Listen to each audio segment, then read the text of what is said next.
Bien, bonjour à toutes et tous. D'abord, quelques mots sur le meurtre islamophobe qui a été perpétré il y a quelques jours à Boubacar Cissé, qui a été assassiné dans sa mosquée parce que musulman.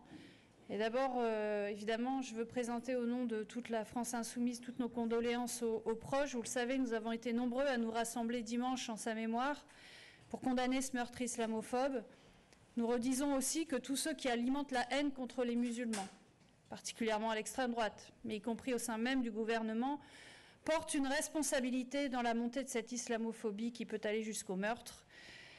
Et notre collègue Idir Boumertid d'ailleurs et le groupe de la France Insoumise déposent aujourd'hui une proposition de résolution pour une commission d'enquête portant sur l'islamophobie. Nous posons aussi la question, par exemple, pourquoi se fait-il que le ministre de l'Intérieur est attendu 2 jours pour se rendre sur place? Et vous le savez, nous avons toujours combattu toutes les formes de racisme, toutes les attaques contre la liberté de culte et de conscience, et nous appelons d'ores et déjà, comme bien d'autres mouvements de lutte antiraciste, à une mobilisation contre l'islamophobie le 11 mai. Une mobilisation nationale que nous voulons aussi sur tout le territoire. Et je dois dire aussi que nous venons de demander en conférence des présidents 1 minute de silence pour Boubacar Cissé. Donc en conférence des présidents, la réponse de la présidente de l'Assemblée nationale a été qu'il n'y a pas de minute de silence pour des cas individuels, je cite. Évidemment, nous considérons que ce n'est pas un cas individuel, mais un fait politique, puisqu'il s'agit d'un acte et d'un meurtre islamophobe, dans un contexte de montée des actes racistes, et que c'était et c'est de notre devoir de montrer notre unité et notre solidarité nationale, particulièrement au sein de l'Assemblée nationale.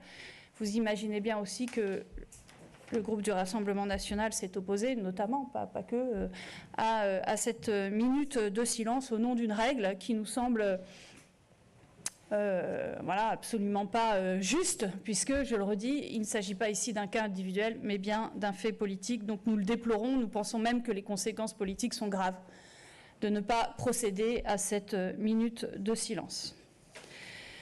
Voilà, je passe à un tout autre sujet, avant de laisser la parole à mes collègues, pour vous dire quelques mots sur ce qui s'est passé aussi pendant ces 2 semaines de pause parlementaire et sur l'industrie qui s'est un peu plus effondrée en France, puisque vous le savez, l'usine de chimie Vancorex a été définitivement bradée aux géants chinois avec tous les brevets qui vont avec un vrai scandale industriel.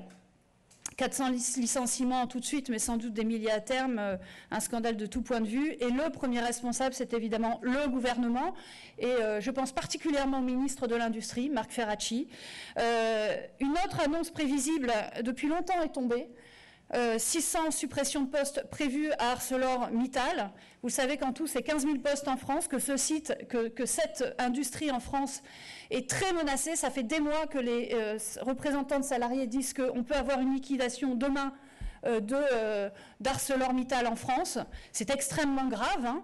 Tout simplement, on est en train de perdre la compétence de fabriquer de l'acier et de la chimie en France. Hein. C'est ça qui est en train de se passer, à rebours d'ailleurs de ce que font les autres gouvernements en Italie, au Royaume-Uni par exemple, qui, vous le savez, rentrent au capital, voire nationalisent des hauts fourneaux et des industries de l'acier. Aucune réponse du gouvernement. Vraiment aux abonnés totalement absents sur le dossier, aucune réponse. Et donc vous voyez bien, ce gouvernement détruit avec vitesse grand V la souveraineté industrielle de ce pays, avec des conséquences qui seront sur le long terme extrêmement problématiques. En tout cas, nous, vous le savez, nous portons d'ailleurs depuis des mois une proposition de loi pour interdire les licenciements boursiers. Nous sommes pour des nationalisations des industries désormais quand les intérêts stratégiques sont en jeu, d'autant plus dans un monde qui bascule. Et à rebours, évidemment, d'Éric Lombard, le ministre de l'économie, qui demande comme seule réponse un accord de libre-échange total avec les États-Unis. Bien entendu, nous sommes au contraire pour un protectionnisme solidaire qu'il est urgent de mettre en œuvre.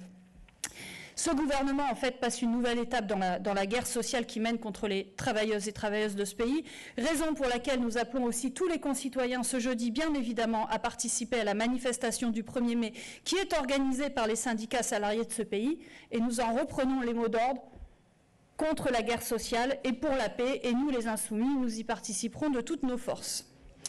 Pour finir, cette guerre sociale est aussi une guerre contre le vivant et contre les écosystèmes, avec à l'Assemblée ces 2 jours la poursuite de la proposition de loi dite simplification de la vie économique, qui en fait comporte les pires régressions environnementales qu'on ait vues sur les bancs de ces assemblées depuis bien longtemps, voire de façon inédite, avec au hasard, parce qu'il y a beaucoup de régressions sur la table, un boulevard pour l'artificialisation des terres, pour la multiplication des data centers, des grands projets nuisibles type autoroute, etc.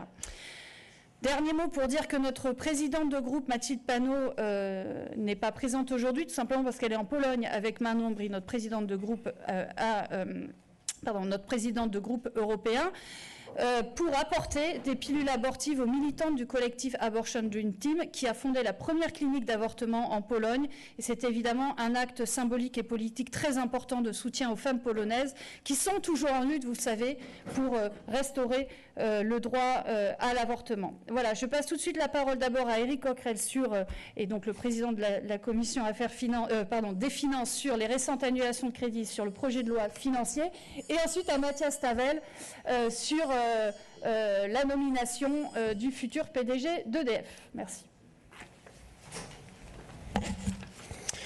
Bien, je vais vous parler. Je regardais juste à l'instant, je suis quand même très surpris par la décision de la conférence des présidents. Je regardais que pour le lieutenant-colonel Arnaud Beltrame, il y a bien eu une minute de silence, et c'est évidemment logique, mais également pour Mireille Knoll, donc je suis très étonné de ces décisions à géométrie variable. Bon, bref, c'est pas de ça dont je voulais vous parler. Je voulais vous parler de ma demande en tant que président de la Commission des finances qu'un projet de loi de finances rectificative soit présenté à l'Assemblée au printemps ou plus tard au début de l'été. Pour quelle raison? Tout simplement parce que si on regarde les notes qui sortent actuellement, il y en a eu une notamment de FIPECO, à partir de données Eurostat, on constate que la France, dans la zone euro, a le record en termes de déficit et d'alourdissement de sa dette de 15 points de PIB depuis le 2019, mais elle a une autre particularité, c'est que c'est le seul pays pour lequel le déficit se creuse du fait du manque de recettes. Voilà, il n'y a aucun autre pays de la zone euro qui se retrouve dans cette situation. Donc on voit bien qu'est toujours posée cette question centrale pour les déficits, mais aussi pour des marges de manœuvre, notamment en matière de transition écologique, de savoir comment on récupère tout ou partie des 60 milliards qu'on a dilapidés en faveur des plus riches depuis 2017. Bien. Et cette question, elle va se poser bien évidemment pour le budget 2026. On voit bien que les mesures qui sont mises pour l'instant sur la table sont surtout des baisses de dépenses publiques qui auront en plus un aspect récessif. Mais le problème, c'est que j'estime qu'elle se pose dès maintenant. Parce que, comme en 2024, on est en train de nous refaire le même coup. C'est-à-dire qu'on a voté, enfin on n'a pas voté, on nous a fait adopter un budget par 49.3 en février, et ce budget, quelques mois après, il est remis en question de manière très importante, du fait même que la croissance était assez prévisible, n'est pas au rendez-vous escompté lors de la discussion budgétaire. Ils escomptaient 1,1% à l'automne, ils ont escompté 0,9% au moment du budget. Maintenant, ils s'alignent sur 0,7% et on sait que le FMI, par exemple, vient d'expliquer qu'on sera plutôt vers 0,6, 0,5, ça peut être encore pire. Et à partir de là, que fait le gouvernement? Il fait des annulations de crédit, plus de 3 milliards d'euros, enfin 1,1 milliard d'euros en autorisation d'engagement, 2,7 en crédit de paiement, et en même temps, il utilise cette nouvelle méthode qui consiste à faire des surgels à hauteur de 7 milliards pour les finances publiques et d'un peu plus d'1 milliard pour le budget de la sécurité sociale. Ces surgels, c'est assez pratique parce que ce n'est pas des annulations en tant que telles, mais elles deviennent annulations à la fin de l'année. Et donc, en cours, ça permet d'éviter, en tout cas de manière théorique, un projet de loi de finances rectificative, puisqu'un projet de loi de finances rectificative se déclenche aussitôt qu'on a annulé 1,5% des dépenses publiques votées. Bien. Alors évidemment, quand vous faites des surgels, ça vous permet d'éviter d'atteindre cette limite, et puis à la fin de l'année, on nous dira que cette somme qui n'a pas été dépensée, puisqu'on incite les ministères à la préserver, sera annulée. Bon.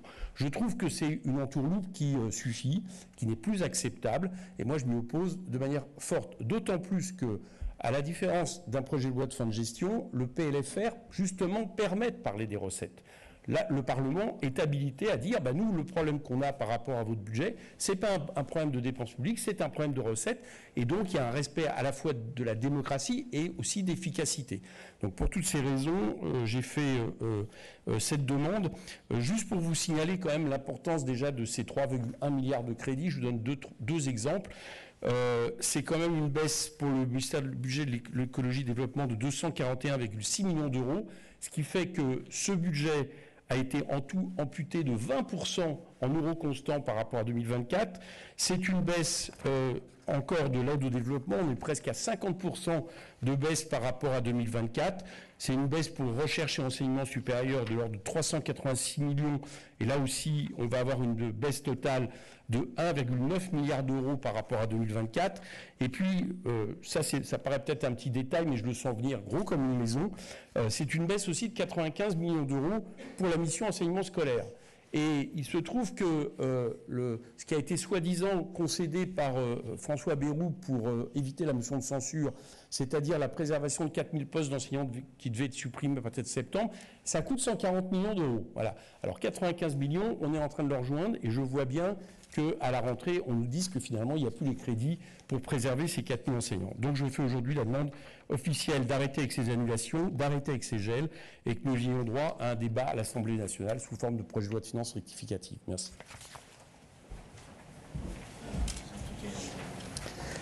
Bonjour à toutes et à tous.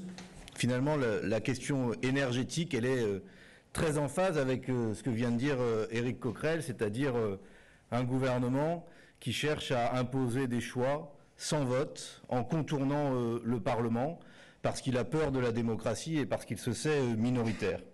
On en a eu un nouvel exemple hier avec ce bavardage sur la politique énergétique pendant 4 heures, avec ce débat sans vote à l'initiative du gouvernement, mais alors que tous les groupes parlementaires, ou presque, et notamment tous les groupes de l'opposition, demandaient un vote sur une loi énergie-climat qui aurait dû arriver il y a 2 ans. Le gouvernement nous fait perdre du temps, beaucoup de temps précieux, notamment pour les filières des énergies renouvelables, qui attendent avec impatience que les objectifs de développement des énergies renouvelables dont le pays a besoin soient traduits en appel d'offres, en planification, en objectifs pour notre sécurité d'approvisionnement électrique. Ce que M. Bayrou a fait hier est très grave et je veux lancer une alerte.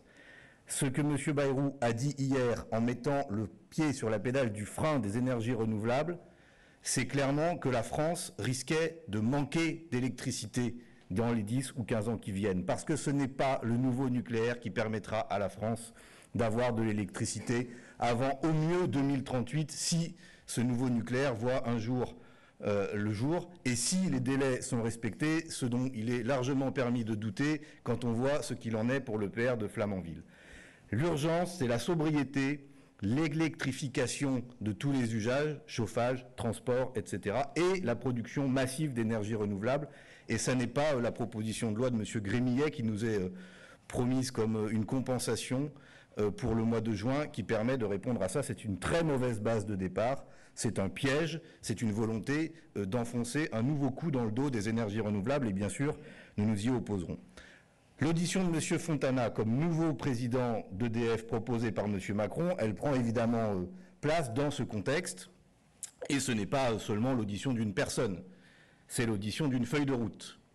Une feuille de route qui pour nous a tous les traits d'une équation impossible pour EDF, équation impossible d'un point de vue énergétique, où on nous demande en gros de transformer EDF en électricité nucléaire de France, peut-être en France nucléaire. Et on voit que ce que M. Bayrou a dit hier sur les renouvelables se retrouve beaucoup dans la parole du nouveau futur potentiel PDG d'EDF, pour qui les renouvelables doivent être la variable d'ajustement et toute la priorité doit être donnée au nucléaire et notamment au nouveau nucléaire. Ça n'est pas conforme à l'intérêt du pays, ça n'est pas non plus conforme à l'intérêt d'EDF. Et c'est la deuxième partie de cette équation infernale qui est une équation financière impossible. On ne peut pas demander à EDF de faire des profits en tant que société anonyme pour verser des dividendes à l'État et d'intervenir sur un marché concurrentiel tout en demandant en même temps à EDF de vendre son électricité pas chère pour notamment les industries électro-intensives dont a parlé Aurélie Trouvé, par exemple la sidérurgie. On ne peut pas avoir la société anonyme et les avantages d'un établissement public. On ne peut pas avoir le marché de l'électricité et les avantages du monopole sur les prix. Il faut faire un choix. C'est cette question-là, de la feuille de route, du choix que nous poserons, que je poserai demain lors de l'audition de M. Fontana et qui guidera bien évidemment notre position. Est-ce qu'il y a des questions? Pour une question, il y a un micro maintenant et il faut que vous pensiez à vous présenter pour poser votre question. On va en prendre plusieurs à la suite. Camille Malplat de l'AFP, au sujet de l'audition de M. Fontana, est-ce que le groupe LFI a déjà arrêté une position de vote? Est-ce que ce serait une abstention ou un vote contre ou un vote pour? Pardon. Nous, on attend toujours que les gens se soient exprimés avant de donner un avis définitif, mais M. Fontana nous a déjà répondu par 28 pages au questionnaire qu'on lui avait envoyé. S'il est dans l'esprit des réponses qu'il a fait au questionnaire, c'est-à-dire être dans cette feuille de route priorité au nucléaire et respect du cadre de marché, très clairement, notre vote sera défavorable. Mais il a encore une audition pour prendre une autre position. D'autres questions? Aucune autre question? Merci d'avoir fait.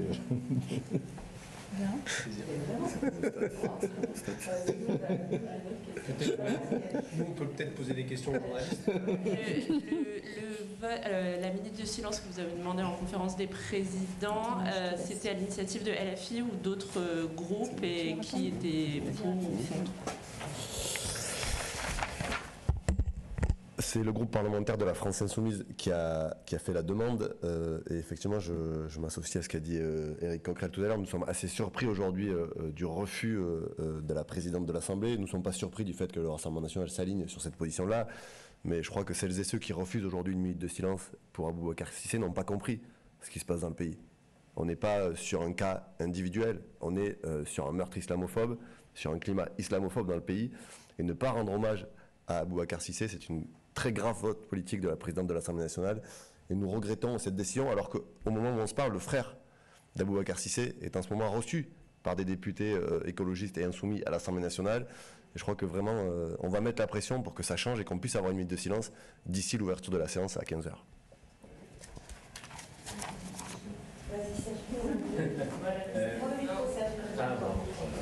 Serge Faubert, Pure Politique, voilà. Ma question c'est sur la proportionnelle. Quand est-ce que vous êtes reçu à Matignon et quelle est votre position exacte sur le sujet? Est-ce que c'est un scrutin tour de tour, une prime à 25%, 50%, etc., etc. Comme il y a 80 variétés de proportionnelles, laquelle choisissez-vous? La date n'est pas arrêtée. Par ailleurs, vous le savez, nous sommes pour une vraie proportionnelle. Et tout ce que je peux vous dire, c'est que nous ne sommes pas pour les bidouillages du type de ceux qui sont demandés par le Rassemblement national, c'est-à-dire une proportionnelle, mais quand même, on donne un super bonus, par exemple, à la liste qui arrive devant. Donc, pour vous dire qu'effectivement, ça fait bien partie, et on l'a toujours porté de notre programme, mais selon des modalités qui soient une réelle proportionnelle et pas de bidouillage. Voilà.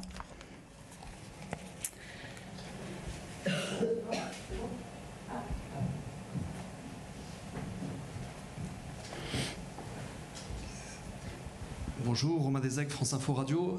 Il y a pas mal de ponts en ce mois de mai. Le gouvernement souhaite faire travailler les députés, notamment ce vendredi. Ça a été évoqué normalement avec en conférence des présidents. Voilà, est-ce que vous y êtes favorable? Alors, je suis arrivé en retard, peut-être que vous l'avez déjà évoqué. Mais... Non, moi je voulais juste, ça me fait juste faire remarquer qu'il y a école vendredi.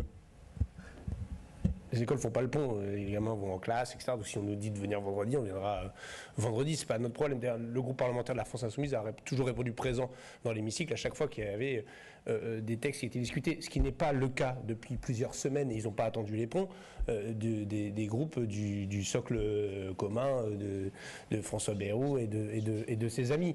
Narcotrafic, ça s'est fait avec la gauche de l'hémicycle et le RN et quelques macronistes pour faire la bascule dans un sens ou dans l'autre. Voilà, donc c'est plutôt la question à s'adresser à eux-mêmes à répondre à leurs propres interrogations internes, leurs propres contradictions. Veulent-ils venir siéger à l'Assemblée nationale ou pas, ou sont-ils déjà en train de s'étriper en dehors de l'Assemblée nationale en vue de 2027 ? Voilà, c'est ça la question qui leur est posée. Nous, à chaque fois que l'Assemblée, la séance est ouverte, nous sommes présents pour mener les batailles politiques. Alors si c'est sur le c'est sur quoi ? Sur simplification ? Sur simplification, ils ont demandé effectivement le gouvernement. D'abord, vous savez qu'on est en semaine de contrôle. Ils sont en train de nous manger la semaine de contrôle, d'accord ? Ça, c'est la première chose. Donc déjà, ils nous l'ont mangé pendant 3 jours. Donc déjà, il n'est pas question qu'ils nous la mangent entièrement, premièrement. Deuxièmement, ils demandent l'ouverture ce vendredi. Il se trouve que, pour nous en tout cas, le 1er mai est une mobilisation, une journée extrêmement importante et qu'il est hors de question déjà de demander aux députés, qui parfois mettent 5 ou 10 heures pour revenir de circonscription, en fait de ne pas pouvoir participer au 1er mai parce qu'il faudrait se remobiliser le 2 mai. Mais surtout, vous voyez bien que c'est une manœuvre politicienne qui vise à faire passer ce vendredi des dispositions extrêmement graves et aussi des articles qui sont extrêmement importants, par exemple sur les ZFE. Voilà. Mais aussi sur tout le boulevard qui est donné à l'artificialisation des terres, etc. Donc il est hors de question que ça se fasse en catimini sur une semaine de contrôle, empêchant par ailleurs des députés de se mobiliser le 1er mai. Raison pour laquelle nous sommes opposés au fait d'ouvrir le 2 mai, mais je vais vous dire, quasiment tous les présidents de groupe s'y sont opposés, de la même façon que pour le 9 mai. Voilà. Pour les mêmes raisons. C'est l'arrivée d'être minoritaire. Pour compléter, d'abord, la question que pose le gouvernement, c'est pas est-ce que les députés travaillent le 2, c'est est-ce que les salariés de ce pays continuent à bénéficier d'un jour férié et chômé le 1er.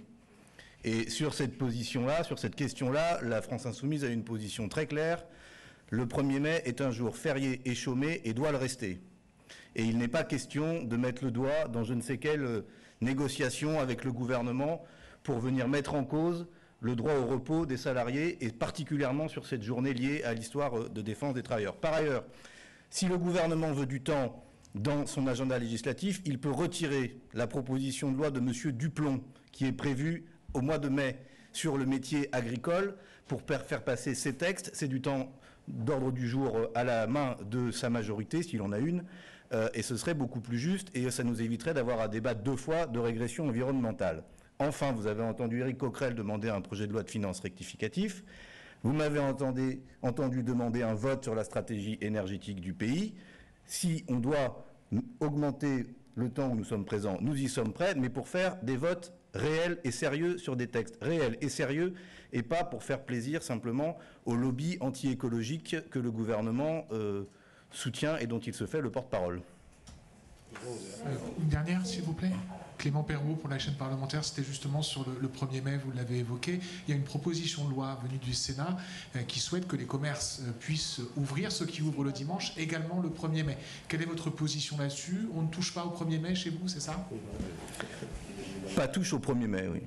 Je pense que c'est une formule qui peut faire consensus chez nous, parce que d'abord c'est une date importante de l'histoire ouvrière de ce pays, des morts de l'histoire ouvrière pour les luttes, pour le progrès social, et que ça mérite du respect, même si on n'est pas surpris que le gouvernement n'en ait pas. Et par ailleurs, nous nous sommes toujours opposés, y compris à l'extension du travail le dimanche, et nous continuons à défendre le droit au repos pour les salariés. Tout n'est pas une marchandise, le temps humain n'est pas une marchandise tout le temps. Le droit au repos est un droit fondamental des salariés, et d'ailleurs, on met souvent les petits commerces en avant, mais ce qu'on voit sur l'ouverture du dimanche, c'est que ce ne sont pas les petits commerces qui en profitent. Au contraire, ce sont les grandes surfaces qui font concurrence déloyale, ou en matière de boulangerie, les chaînes qui ont de multiples enseignes qui font concurrence aux petits boulangers de proximité. Donc je dis aux petits commerçants, ne vous faites pas avoir, ne soyez pas ceux qu'on pousse devant pour en fait faire un cadeau à ceux qui viendront demain vous manger la laine, vous tondre la laine sur le dos.